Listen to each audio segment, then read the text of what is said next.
السلام عليكم ورحمه الله وبركاته. معانا النهارده الحاج ايمن من البحيره، جاي يستلم مننا ثلاجه 2 متر جبن واثنين ثلاجه 2 باب. اهلا وسهلا بحضرتك. اهلا بيك وعليكم السلام ورحمه نحب الله نتعرف على وبركاته. حضرتك.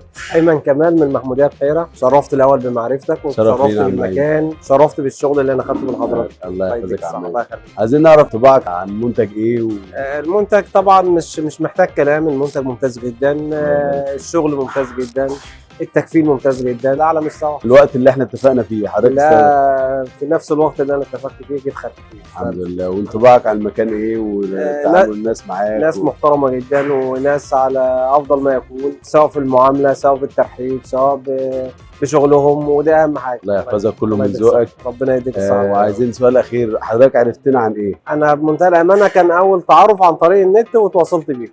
شرفتنا يا عم ايمن. انا اللي شرفت بيك وسعدنا بيك، وان شاء الله ربنا يملى لك بركه ويكون خير عليك. اللهم امين. شكرا لفضلك.